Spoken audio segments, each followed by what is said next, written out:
Muy bien, damos inicio a este webinar sobre turismo regenerativo, nuevas oportunidades para el sector privado. Buenas tardes a todos y todas los que nos acompañan. En nombre de Copesantaneños les damos una cordial bienvenida a este webinar enmarcado en la conmemoración del Día Mundial del Ambiente. Mi nombre es Astrid Acuña, gerente de Cope Santa Niños, y les estaré acompañando como moderación durante este espacio de aprendizaje, diálogo y también de mucha inspiración. Bueno, contarles que hoy nos convoca una temática urgente y transformadora como lo es el turismo regenerativo. Una visión que va más allá de minimizar impactos negativos para convertirse en una herramienta activa en la restauración de ecosistemas, fortalecimiento de comunidades locales y la construcción de un modelo económico más justo, resiliente y solidario.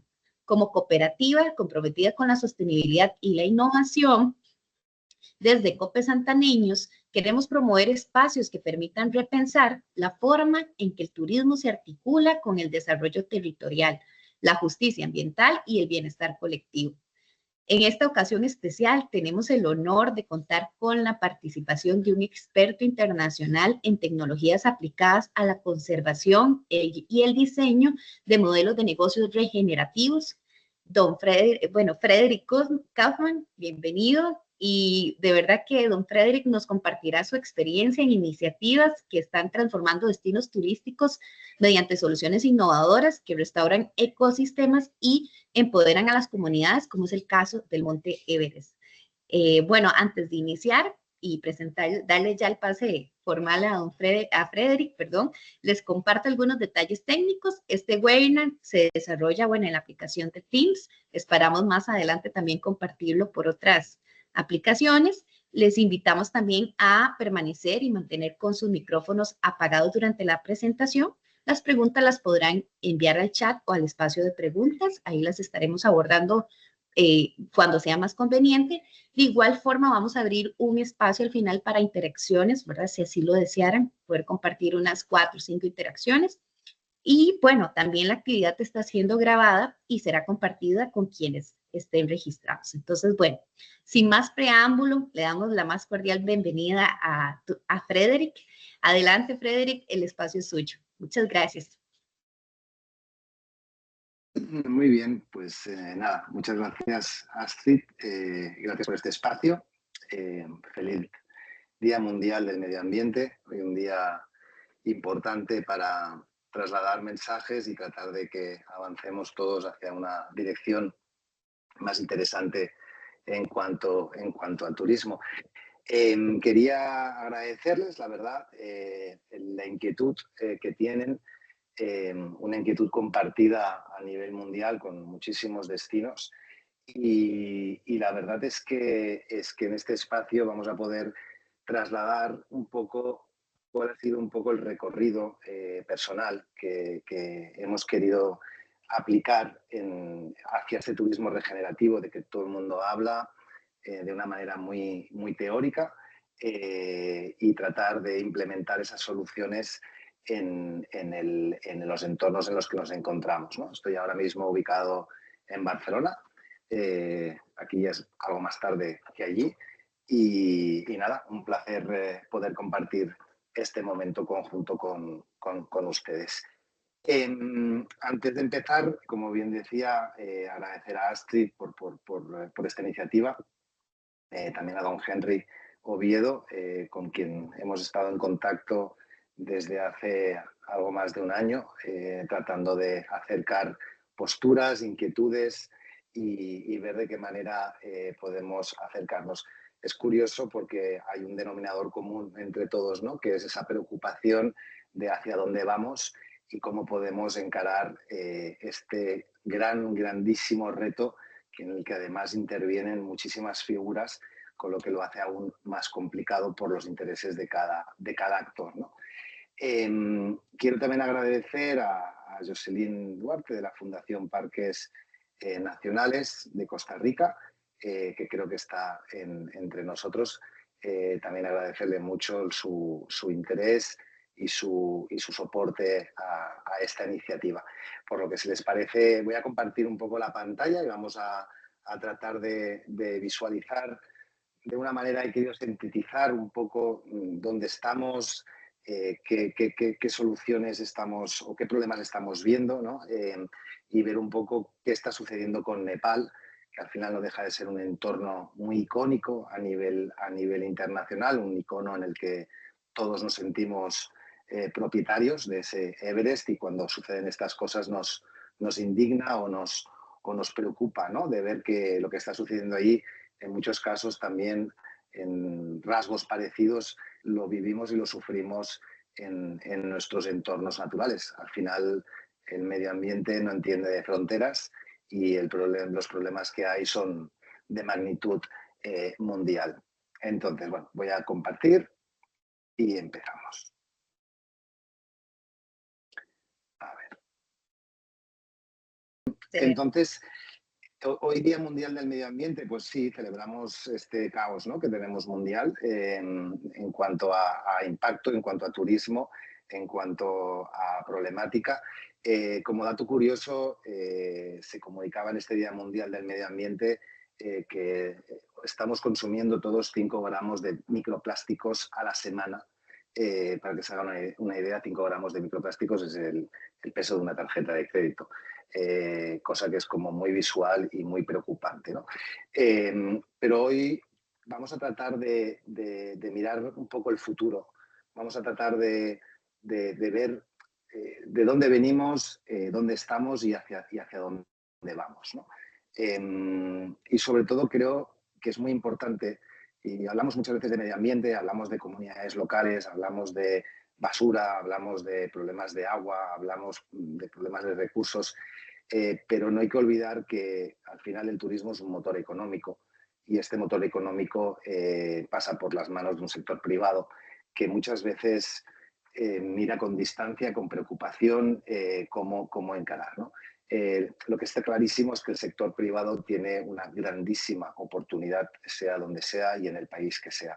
Lo único que hay que hacer es encararlo bien y tratar de ver cómo poder sumarse a estas iniciativas y cómo poder liderarlo. Bueno, ante todo me presento, soy Frederick Kaufmann, soy fundador, bueno, tengo un apellido algo exótico alemán, no tengo nada que ver con los alemanes, pero los aprecio mucho, pero bueno, soy nacido aquí en España, fundador y CEO de The Neverest Project. The Neverest Project, que es, al final es una iniciativa que nace de una indignación personal cuando amigos míos que fueron en su momento invitados por España para poder hacer cimas sin oxígeno en los Himalayas, en concreto en Nepal y en concreto en el Choyu, es una montaña, uno de los 8000 más altos del mundo, de los 14 8000 que hay, sin oxígeno. Y cuando, bueno, él estuvo en mi casa, se marchó ahí a Nepal y cuando volvió me contó un poco su experiencia y me quedé realmente sorprendido porque primero el Choyu no era una montaña que conociera, no me sonaba el nombre, me enseñó una fotografía y me dijo, mira, el Everest está aquí justo detrás, ¿no? Entonces mi pregunta lógica fue, ¿por qué no has ido al Everest, que es como más notorio, ¿no? Que es un poco muy ese reflejo turístico que teníamos antes, ¿no? Ah, tú no has ido allí, pues tienes que ir, ¿no? Y entonces me dijo, pues mira, yo no voy al Everest porque no comulgo con la relación del turismo con la montaña. Hay mucho impacto, estamos hablando del 2003, hay mucho impacto de basuras, hay mucho impacto de plásticos y sobre todo hay muchos muertos en la montaña. Yo lo de los muertos no era consciente de esa problemática, ¿no? Ahora es verdad que el Everest está en las noticias, todo el mundo habla de ello, y lo de los muertos a mí me dejó absolutamente sorprendido, ¿no? Y es una realidad, hay más de 200 cuerpos abandonados en la montaña por la complejidad de no poder bajarlos y de hecho las vías de acceso a la cima llevan los nombres de esas personas que están fallecidas y congeladas en ese entorno, ¿no? Eso fue algo que a mí me marcó mucho. Yo vengo del sector de la comunicación estratégica para multinacionales y, bueno, año tras año, hablando con este amigo mío y en el 2019, un día, hablando con él, le dije, oye, vamos a intentar hacer algo. Esto cada vez se complica. Imagínense, desde el 2003 hasta el 2019, todo lo que ha sucedido o lo que no ha sucedido. Y esta indignación, pues al final me llevó a tratar de emprender una historia, vamos a llamarlo, un proyecto que tratara de ver de qué manera se pudiera encarar este problema. Claro, 2019, si nos situamos, hay una fecha muy clara que es el COVID, ¿no? El COVID nos encerraron a todos y es un antes y un después. Antes del 2020, hablar de medio ambiente era como este señor de dónde viene y qué quiere, ¿no? El COVID marca un momento muy claro en la relación del ser humano con la naturaleza. Cuando vimos que todos encerrados, la naturaleza empezó a brotar, empezó a crecer, los animales empezaron a salir, y en ciudades grandes como Barcelona veíamos animales que se acercaban, o en Katmandú, en Nepal, en una ciudad que está sumergida absolutamente debajo de la contaminación, los Himalayas empezaron a aparecer, y yo creo que ahí hubo un choque de realidad entre el momento de estar encerrado y lo que estaba sucediendo por la ventana, ¿no? Como verán, Fundación Parques Nacionales, estamos en contacto con ellos, estamos trabajando, estamos hablando. Insisto, vuelvo a agradecer a Jocelyn su soporte, porque la verdad es que gracias a estas inquietudes, como la que me trasladaba usted, Astrid, o don Henry, estas inquietudes que a todos nos afectan son las que hacen que las cosas puedan suceder. Pero lo triste de todo esto es que los esfuerzos de poder poner en marcha proyectos ambientales, que muchas veces son microproyectos, requieren un esfuerzo absolutamente inhumano. Es decir, no es sostenible. Es decir, hablamos de sostenibilidad, pero empezamos ya mal, ¿no? Empezamos ya con algo que no es nada sostenible. Es decir, el pedir favores, el ver cómo puedo avanzar, el cómo puedo hacer esto, y las cosas tardan y las ayudas son muy complejas para que lleguen, ¿no? Entonces, bueno, yo creo que felicitar a todo el mundo que estáis aquí escuchándome. Espero que no os aburra y sobre todo trasladaros que gracias a esta inquietud que tenéis todos es cómo se puede construir un futuro mejor y un futuro que estoy convencido tendrá sus frutos en un futuro no tan lejano. Y eso por lo menos es lo que nosotros creemos en The Neverest Project. Tratamos de ser muy teóricos, es cierto, las métricas, la información, la data es básica para poder tomar decisiones, saber dónde estamos, pero gracias a esa tecnología, al talento de las personas que hay, gente con muchísimo talento, a las compañías, al sector privado y a los sectores públicos que también, aunque son más lentos dentro de lo que es la dinámica de un sector privado, estoy convencido que esta unión va a hacer que las cosas sucedan y cambiemos un poco la forma de relacionarnos con el turismo y los países que visitamos. Excelente. Hoy está... Don Frederico, ¿usted podría, por favor, volver a proyectar? Si algo está pasando, que no sé. Sí, ya, ahora sí. Ya. Sí, Ya, vale, gracias. perfecto. Gracias, sí, pues, avíseme sobre todo si sucede.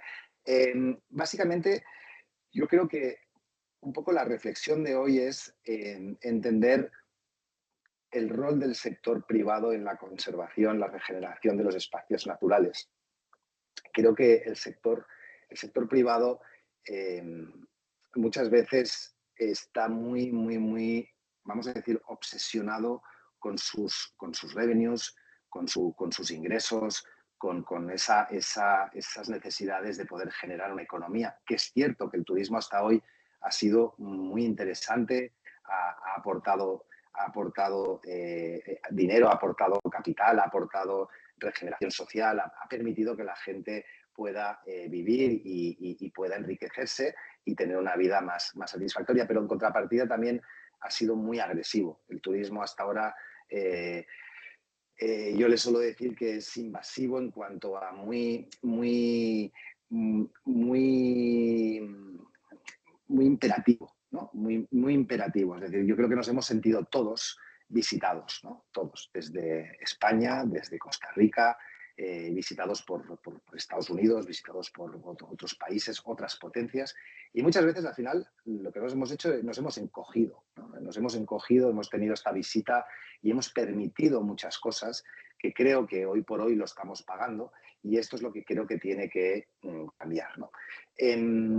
Creo que la tecnología es un valor muy importante hoy por hoy. Si estuviéramos 50 años atrás sería mucho más complejo. Hoy en día tenemos soluciones tecnológicas que nos van a permitir poder traquear, analizar, visualizar, entender, proyectar y diseñar soluciones que conjuntamente permitan mitigar o permitan resolver problemáticas que nos podamos encontrar en el camino, ¿no? Y hay un tercer punto del por qué estamos aquí hoy, la grandísima oportunidad que tiene Costa Rica como líder, dijésemos, en el turismo, en la naturaleza. Yo he tenido varias conversaciones con muchos costarricenses y la sensación es de sentirse pequeño, ¿no? Y no solamente en Costa Rica, he hablado con muchísima gente en Nepal y la sensación es de sentirse pequeño, que el poder del turista cuando viene es como hay que decir que sí a todo, ¿no? Y ese factor yo creo que lo que ha hecho es impactar mucho en las comunidades locales, ¿no? Las comunidades locales al final son las que sufren la relación del turismo y cuando el turismo hoy por hoy, después del COVID, está creciendo a una velocidad muchísimo más rápida que lo que era el pre-COVID y ya en el pre-COVID teníamos niveles ya bastante altos. Lo que pasa que en el pre-COVID pues hemos alcanzado cifras que hemos tardado pues 10 años en hacerlo. Después del COVID hemos bajado a cero y hemos recuperado el nivel pre-COVID en 2 años, ¿no? Entonces, claro, las infraestructuras, todo se ve perjudicado, ¿no? Entonces, creo que hoy se trata de visualizar, de posicionar, de hablar de la tecnología, de hablar del sector privado y de ver esta gran oportunidad que hay por delante, ¿no? Y Costa Rica es un icono del mundo, esto es innegable. Costa Rica es el representante de la naturaleza, yo la conozco, hace muchos años que fui para un viaje de novios y me encantó, es increíble, vamos, es un país increíble en cuanto a su magnitud, en cuanto a naturaleza y en cuanto a su gente. Y con Nepal pasa lo mismo. Con Nepal, yo estuve en el campamento base en el 2021. Les garantizo que es una cosa, estamos más cerca de la Luna que de la Tierra. Estamos a 6.000 metros de altitud y desde el campamento base, que son 5.500, nos plantan un Everest, que son otros 4.800 metros por encima. Entonces, imagínense el gran tamaño que hay, ¿no? Entonces, es majestuoso comparado con otros países que también tienen bellezas maravillosas, pero en cuanto a naturaleza y en cuanto a grandiosidad es increíble. La presión que aparece sobre los ecosistemas, ¿no? Ese es el contexto global. Es decir, hay 1.500 millones de turistas que están generando una presión creciente sobre áreas naturales. El turismo se está desplazando cada vez más a entornos naturales. La gente tiene ganas de disfrutar y vivir lo que es la naturaleza en su magnitud, ¿no?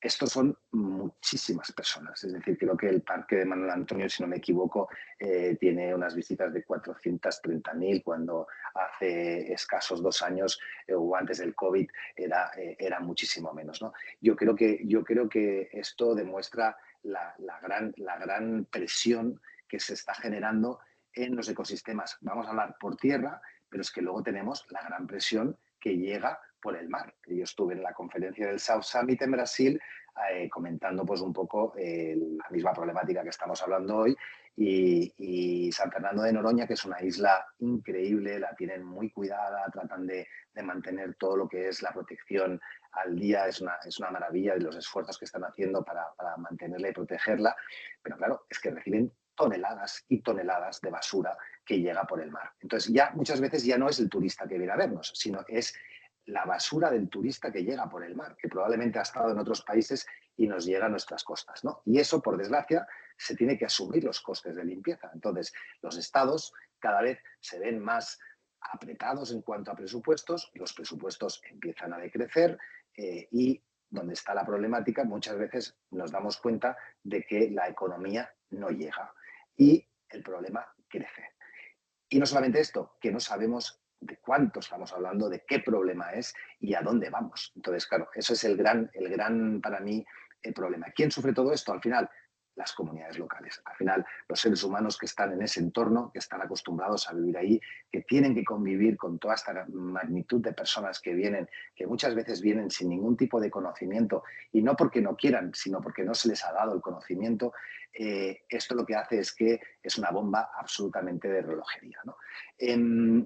Los residuos que hablábamos, pues hay residuos de plástico, que es la gran mayoría.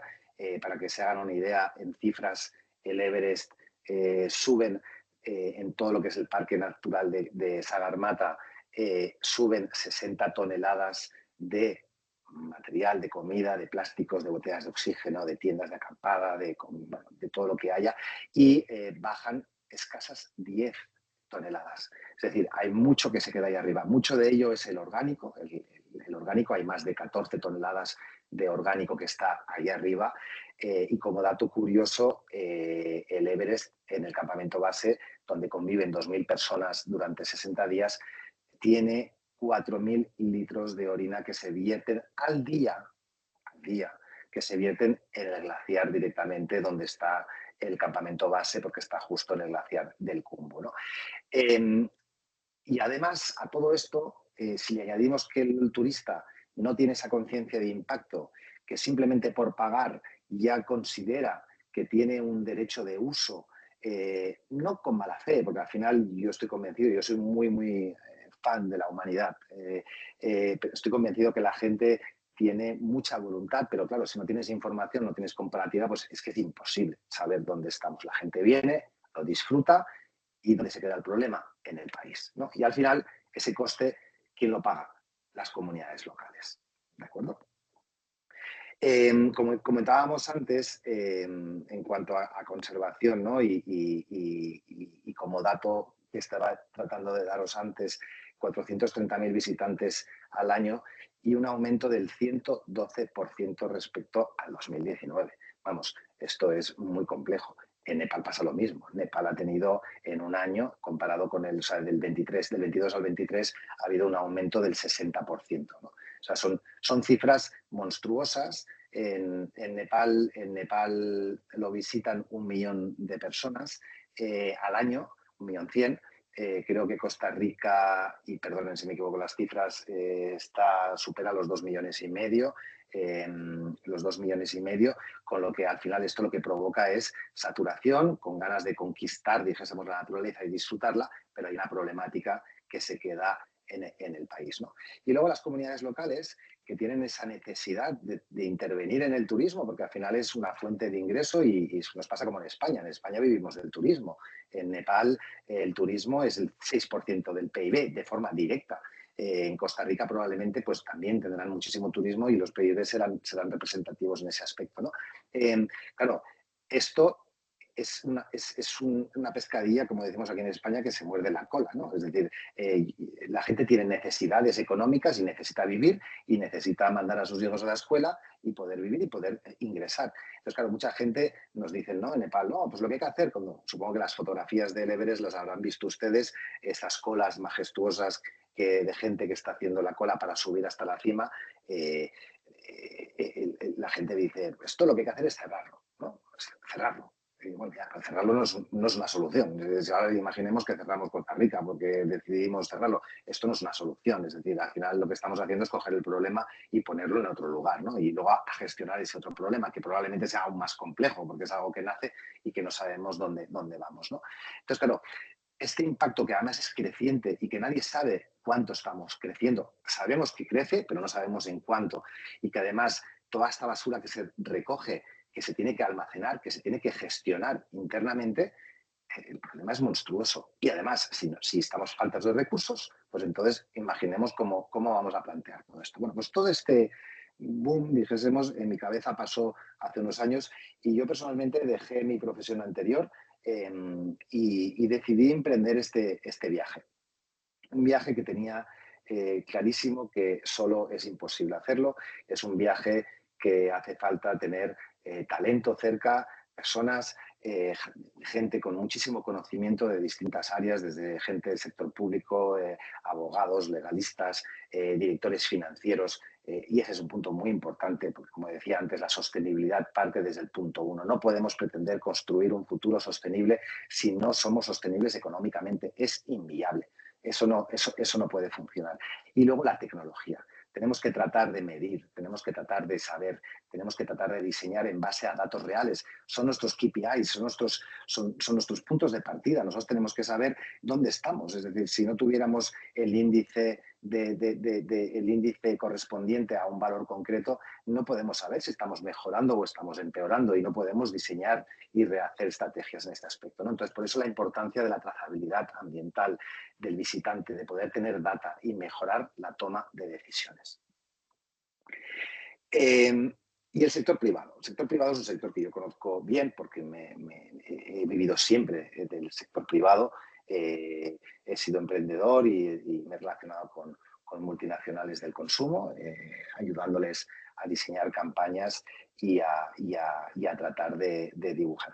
El sector privado tiene que ser consciente de que tiene muchísimo poder. Poder del bueno, poder de poder cambiar las cosas. El sector privado tiene que desacomplejarse. Es cierto que estamos en una transición. No podemos pretender de dejar de hablar por teléfono con un móvil y pasar a hablar con señales de humo. Eso no es factible. Hay una transición que es obligatoria y eso tenemos que ser todos muy conscientes. Lo importante del sector privado es que tiene que ser fiel y tiene que ser honesto consigo mismo. Tiene que tratar de mirar el futuro y decir, bueno, vamos a intentar poner los mecanismos necesarios para poder hacer esa transición. No pasa nada, se habla mucho del greenwashing, se habla mucho de utilizar el medio ambiente como una manera de poder justificar a los consumidores de que se están haciendo cosas. No olvidemos que el greenwashing es muy fácil de resolver. Simplemente yo en mis ponencias muchas veces lo digo, ¿no? Al final comuniquemos lo que hemos hecho y no comuniquemos lo que vayamos a hacer. Ya simplemente con esa doctrina yo creo que ya podemos resolver muchos problemas del greenwashing, ¿no? Y al final el sector privado tiene fuerza económica, tiene poder, tiene la capacidad y tiene consumidores y consumidores que están pidiendo un cambio. Y esos consumidores son jueces ya, no vamos a decir que serán jueces, no, son jueces de cómo se comportan las compañías. Con lo que tenemos por delante un porvenir maravilloso de consumidores que están dispuestos a aceptar que nosotros invertamos no solamente en el generar ingresos, ¿no? Y como ven aquí en la slide yo hablo de ingresos versus beneficios, ¿no? Creo que el ingreso evidentemente que es importante, pero es muchísimo más importante el beneficio. El beneficio lo es más, porque el beneficio es el beneficio propio de la compañía, pero es el beneficio que damos al medio ambiente y es el beneficio que reciben las comunidades locales y es el beneficio que van a recibir también los turistas, porque los turistas, cuando decimos que no tienen conocimiento de causa, eso no quiere decir que haya mala fe, eso quiere decir que hay desinformación, que hace falta explicar las cosas. Hay un estudio de Boston Consulting que dice que el consumidor está dispuesto a participar, el consumidor está dispuesto a compensar. El consumidor está dispuesto a entender que voy a pagar más caro, pero lo que no está dispuesto el consumidor es a no saber dónde va su compensación. Y ahí es donde entra la transparencia, ahí es donde entra la tecnología. Es decir, hay muchos casos de que no sabemos y me remito a España. Es decir, les voy a poner un caso en Menorca, que es una isla pequeña de las Islas Baleares. El gobierno de Menorca propuso todo un cobro de una tasa mensual que eran 5 euros por visitante día y no había información de dónde iba. Mismo yo me interesé por la cuenta que me trae, con todo lo que estoy, y pregunté qué se estaba haciendo, bueno, se están recuperando unas casas antiguas. Es que eso no se puede aceptar. Es decir, el consumidor no está aceptando eso. Lo que tenemos que dar es trazabilidad, tenemos que dar información, tenemos que generar una experiencia personalizada al usuario, tanto para su journey, dijésemos, dentro de lo que es su experiencia turística en los parques naturales, como en su compensación. Hablamos de un mercado de compensación que yo soy bastante crítico, pero entiendo que esté porque es, como decía antes, es la transición, ¿no? Es decir, estas compensaciones que se hacen en este gran mercado del carbono, del que yo no creo, básicamente porque los humanos nos vinculamos a lo que tenemos cerca, a nuestra gente y a nuestra tierra y a nuestros destinos. Es decir, si yo me voy a Costa Rica y estoy en Volcán Arenal, yo tengo una relación con ese volcán. Yo tengo una relación turística con la gente que convive allí y si yo tengo que compensar un impacto, yo lo quiero compensar allí, no lo quiero compensar plantando árboles en la otra parte del mundo, ¿no? Entonces, ese es un primer matiz que yo creo que la cercanía de lo que somos nosotros tenemos que tratar de entenderla, ¿no? Y si entendemos esto, probablemente vamos a generar muchísima más compensación y compensación es igual a una nueva economía. Y luego tenemos la reducción de los costes a nivel del sector privado, es decir, la inversión a largo plazo de la operativa, de aumentar, dijésemos, de disminuir estos costes, simplemente cambiando energías, es decir, utilizando energías renovables, utilizando otro tipo de energías que al final no dejan de ser productos, que también los turistas lo van a pagar, lo van a sufragar, pero nuestro país lo va a agradecer, nuestro medio ambiente lo va a agradecer y los costes se van a ver reducidos. Les voy a poner un ejemplo. El caso del campamento base sostenible, la energía se genera con queroseno. Son motores de queroseno que van con unas latas así pequeñas, que en muchas fotografías verán de impacto, las encuentran, son unas latas pequeñas como tipo de gas. Y estas latas, cuando se usan, pues son pequeñas, pues la escondo detrás de la piedra, la tiro en una grieta. Claro, si multiplicamos esto por la cantidad de gente que hay, son muchísimas latas. Es uno de los productos que más se ve, dijésemos, en el entorno natural, como por ejemplo las botellas de oxígeno. ¿Por qué? Porque el coste de coger todo esto, recogerlo y bajarlo, es un coste muy elevado. Y evidentemente, como no hay dinero para hacerlo, pues ¿para qué lo voy a bajar? Y es una lectura simplista, pero que es una realidad como una casa, ¿no? Entonces, creo que ahora mismo lo que estamos implementando son soluciones de energías solares individualizadas a cada usuario. Y cada usuario tiene su placa solar que lo que hace es alimentar su laptop, su bombilla y mismo su gas pequeño, o su placa eléctrica para poder cocinar. Y con la electricidad que generamos ya podemos tener un sistema de baterías intercambiables. Y como esta batería tiene un uso a largo plazo, pues esta batería ya nos vamos a preocupar de bajarla, porque el año que viene la vamos a volver a utilizar, ¿vale? Este sería un ejemplo, pues, de una reducción de coste. Nos hemos ahorrado el queroseno, nos hemos ahorrado subir todo aquello y nos hemos ahorrado sobre todo el impacto en el entorno. Entrando en el caso Everest, quiero situar un poco 4 datos más, aparte de los que comentaba antes, ¿no? El Parque Nacional de Sagarmatha, que como decía antes, es donde se ubica el Everest y un par de montañas más, un par de 8000 más. Solamente en la ruta más conocida del mundo, que es la que va desde Lukla, que es no sé si lo habrán visto, es el aeropuerto más peligroso del mundo porque es un aeropuerto que está con una pendiente de 12 grados y justo sin salida porque tienes una montaña, es considerado el aeropuerto más peligroso del mundo. Ese es el punto de la puerta, dijésemos, del Everest, ¿no? Ese es un trekking que son 10 días de trekking en el que suben hasta el campamento base, ¿vale? Ese trekking tiene 56.000 personas que lo hacen a diario, anualmente, y que pasan por la misma senda. ¿Vale? El impacto considerado medio por usuario, sin contar su pernoctas, sin contar lo que consume y sin contar su impacto en el medio, estamos hablando que es a partir de $10 por persona. Día. Persona, día. Es una barbaridad. Es decir, aquí estamos pegando un impacto tremendo porque, por ejemplo, en los pequeños hostales que hay, los hoteles turísticos que hay en la ruta, son hoteles turísticos que tienen, pues esto, pues tienen fosas sépticas, tienen gestión de residuos inexistente, los plásticos se queman en el entorno. Es decir, es todo un impacto que al final, si lo sufragamos a cada una de las personas, esto es cada vez más inasumible, ¿no?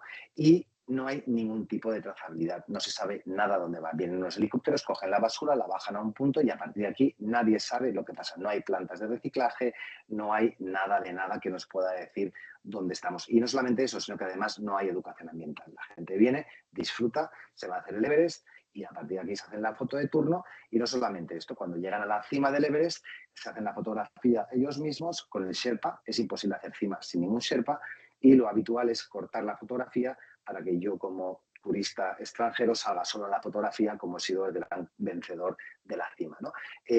Subir una sopa caliente a 8.000 metros de altitud, la logística que tiene a nivel de una comunidad local, como probablemente en Costa Rica, poder hacer llegar en entornos complejos alimentación, comida y necesidades para que el turista pueda tenerlo, no somos conscientes de lo que conlleva. Es que no somos conscientes. No, bueno, vosotros sí, probablemente, y yo también, porque en Nepal lo estoy viviendo, pero el turista que llega no es consciente de eso. Y ahí empieza la educación ambiental, en ser consciente de cuál es el impacto, ¿vale? Entonces nosotros en Nepal lo que hemos tratado de hacer es crear un ecosistema intentando tratar de involucrar a todos los actores, dijésemos, que están en la gestión turística de un país. Desde el sector privado, el sector público, el sector científico, los sectores, los operadores, los que están, dijésemos, en el terreno gestionando la relación turista y actividades. Y entonces, al final, aquí lo que hemos querido hacer es crear una plataforma que lo que hace es conectar a todos estos usuarios, ¿no? Vamos a llamarlo el Airbnb de la montaña o el Uber en cuanto a plataforma tecnológica. Lo que estamos pidiendo al usuario es vamos a calcular la huella de impacto individual de cada usuario. Es decir, pero no solamente para nosotros, para que tengamos los datos, sino para el turista también. Entonces, al final, cuando identificamos un problema, podemos tratar de plantear, evidentemente, en Nepal un campamento base sostenible, pues es algo que no hace falta muchas métricas para entender que es necesario. Pero sí que es cierto que en el momento que nosotros presentamos estos informes y obtenemos estas métricas, llegamos a esa conclusión de esos 4.000 litros de orina al día, ¿no? Pues gracias a innovación, gracias a gente con mucho talento y con escuelas de innovación con las que estamos colaborando, hemos podido crear pues, el primer orinal portátil. Un orinal que es así de sencillo, que es una pieza en la que yo levanto, abro mi tapa, orino en el interior y justo aquí en medio tenemos un filtro con nanotecnología que lo que hace es filtrar la orina y eliminar los nocivos de la orina para poder luego vertirlo al suelo directamente. Entonces, en vez de vertir una orina que está altamente contaminada con medicación, porque en altitud hay que tomar mucha medicación, lo que hacemos es eliminar todos esos nocivos y poder vertirlo. Y simplemente, una vez que ha acabado, esto cojo, lo pliego y me lo llevo para casa. Y ya está. El rol de las alianzas es básico y, de hecho, es el ODS número 17, si no me equivoco, de los Objetivos de Desarrollo Sostenibles de Naciones Unidas. Las alianzas son básicas. ¿Y por qué? Porque es que estamos ante un momento muy complejo. Es decir, el sector público es mucho más lento. El sector público tiene unos objetivos absolutamente diferentes que el sector privado, pero el sector público lo que tiene que hacer es aportar legitimidad, tiene que facilitar, tiene que ser un facilitador. Y el sector privado lo que tiene que hacer es aportar agilidad, inversión y narrativa. La narrativa es básica para las compañías, el comunicarse, el saber qué estamos haciendo, el saber qué estamos invirtiendo. Esto es una autoventa para un sector privado. Es decir, la empresa que esté invirtiendo en medio ambiente es una empresa que va a tener directamente beneficios. Y las alianzas es lo que van a permitir que todo esto se pueda poner en la misma mesa y que empujemos todos hacia el mismo sitio. Y cada uno de ellos va a tener su propio beneficio. El sector público va a tener un turismo mejor, un turismo cualitativo. El sector privado va a tener una satisfacción a nivel de sus usuarios, a nivel de sus consumidores, a nivel de su corporativismo y además va a generar más beneficios, segurísimo. El no apostar por el medio ambiente es una bajada hacia abajo. Apostar por el tema medioambiental es ir hacia arriba, con una perspectiva diferente del revenue, una perspectiva muy diferente, ir hacia el profit, hacia el benefit y no hacia el revenue. Y las alianzas al final lo que hacen es crear un ecosistema, crear una unidad que lo que hace es facilitar que todo esto se implemente. Y ya verán como todos estarán contentos. Estoy absolutamente convencido. Entonces, en cuanto a los siguientes pasos, aquí es muy complicado porque, claro, a mí mucha gente me dice cómo hay que hacer esto, ¿no? No, es muy complicado. Yo no tengo una tecla F5 que pueda decir esto va a funcionar así o así. Y lo que sí que tengo claro que en Nepal está funcionando. Está funcionando, estamos avanzando, hemos cerrado acuerdos, hemos cerrado unas alianzas, hemos cerrado una captación de capital privado. Eso es muy importante. Somos un business model rentable, con una estructura muy ligera. Es decir, para cualquier inversor somos atractivos. Nosotros hemos levantado capital antes de tener la aplicación. En Nepal hemos levantado, el primer capital que levantamos fue de 1 millón de manera incondicional. Se nos puso encima de la mesa. El tema que es aquí importante es nosotros no somos una empresa extranjera que viene al país a intervenir. No, nosotros lo que consideramos es que en el país tiene que haber un operador y de hecho se constituyó el pasado mes de enero, ya fue la realidad, de Neverest Project Nepal, una empresa de capital 100% privado nepalí. Nosotros no estamos en esa compañía. No estamos, tenemos un contrato de licencia. Nosotros no podemos pretender venir aquí con nuestra bandera internacional a resolver el problema del mundo. No, el problema es de cada país. Nosotros no podemos intervenir en cómo un país tiene que gestionar las cosas. Nosotros lo que podemos hacer es aportar capacidades, aportar talento y aportar tecnología. Y a partir de aquí, ayudar al país a que trate de avanzar. Yo les garantizo que Nepal es muchísimo, pero muchísimo más complejo que Costa Rica, y se lo garantizo. Estamos en un país donde tenemos comunismo, tenemos maoísmo, es uno de los países más pobres del mundo. Mucha gente me dice, no, claro, es que Nepal tiene mucho dinero. No, Nepal no tiene mucho dinero. Nepal es muy pobre. Nepal es muy pobre. Katmandú, la capital, las calles son de polvo. No hay aceras, no hay nada, no hay nada. Es decir, no se puede comparar con Costa Rica, con España, con Francia, con África. No se puede comparar. Hay destinos que son incomparables. Y esto al final lo que hace es que el capital privado lo que tiene que hacer es invertir en proyectos que evidentemente satisfaga al capital privado, porque el capital privado, si no hay un profit y no hay un business plan que se aguante, no va a poner ni un duro. Por eso este proyecto es un proyecto dirigido también a los inversores. La creación de una compañía de operaciones de infraestructura en Costa Rica, en este caso, ¿no?, serían los pasos un poco aplicados, que son los que tenemos en Nepal. Eso de ser, es decir, un Everest Project Costa Rica debe ser un entorno controlado por Costa Rica, con socios costarricenses, y a partir de aquí que sean ellos los que nos digan, oye, ¿cómo podemos avanzar? ¿Cómo podemos hacer? Pues ya hay 1000 mecanismos, ya montaremos mesas de trabajo, en Nepal tenemos un board, tenemos decisiones, eso sí, todas las decisiones pasan por esa compañía local. No se hace nada a nivel ambiental si no se ha pensado antes y no se ha validado con las métricas. Y como último punto es el board que comentaba. Este board empresarial es muy importante. Es un board empresarial, es un board también, en el caso de Nepal, no solamente empresarial, es un board también compuesto por el sector público.